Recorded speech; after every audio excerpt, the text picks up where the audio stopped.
Hard hitting vlogs.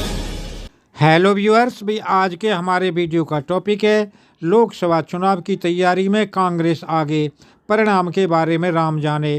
दोस्तों, लोकसभा चुनाव की तैयारी हर तरफ चल रही है, कांग्रेस में भी और भाजपा में भी। हालांकि हाल में हुए राजस्थान विधानसभा चुनाव की तैयारी में भी कांग्रेस ही आगे थी। गहलोत ने बाकायदा घोषणा की थी कि हम चुनाव के 3 महीने पहले कम से कम 100 प्रत्याशी घोषित कर देंगे, लेकिन कर नहीं पाए थे। गहलोत और पायलट खेमे में इतनी रस्साकसी चली थी कि प्रत्याशियों की घोषणा में भी कांग्रेस पिछड़ गई थी। दोस्तों, अब लोकसभा चुनाव की तैयारी के लिए भी कांग्रेस पहले से ही आगे होने की बात कह रही है। प्रत्याशियों की सूचियां हर स्तर पर तैयार की जा रही हैं, लेकिन इससे होगा क्या? प्रधानमंत्री मोदी और उनकी भाजपा पूरी तरह भक्तिभाव से ओतप्रोत है। अयोध्या में राम मंदिर की तैयारी चल रही है और गांव, शहर और कस्बों में जगह जगह मंदिरों की सफाई की जा रही है। बड़े बड़े भाजपा नेता हाथ में झाड़ू लिए मंदिरों में दिखाई दे रहे हैं, लेकिन कांग्रेस ने तो घोषणा कर रखी है कि हमें निमंत्रण मिला है, लेकिन हम अयोध्या जाने से विनम्रतापूर्वक इनकार कर रहे हैं।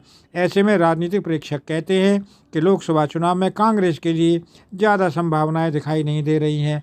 दोस्तों, मध्य प्रदेश में लोकसभा की सिर्फ एक सीट कांग्रेस के हाथ में है।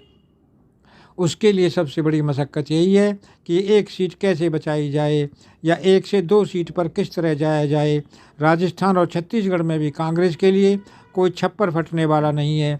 गुजरात तो कांग्रेस को भूल ही जाना चाहिए। दरअसल राजनीति की पुरोधा माने जाने वाली कांग्रेस अब शायद हवा के साथ चलना भूल गई है। उसकी निर्णय क्षमता, उसकी सोच को जाने क्या हो गया है कि वो ज़्यादातर मामलों में हवा के विपरीत ही निर्णय करती चली जा रही है। खम ठोक कर उसके सामने खड़ी भाजपा के निर्णयों कदमों से भी कांग्रेस को सीखना नहीं चाहती। हालांकि राहुल गांधी अब एक और यात्रा पर निकल चुके हैं, न्याय यात्रा पर। हो सकता है इस यात्रा से कुछ निकले, जनाधार, मतदाता या वोट। दोस्तों, कुल मिलाकर अयोध्या और मंदिर की हवा में अब सब कुछ बहने वाला है।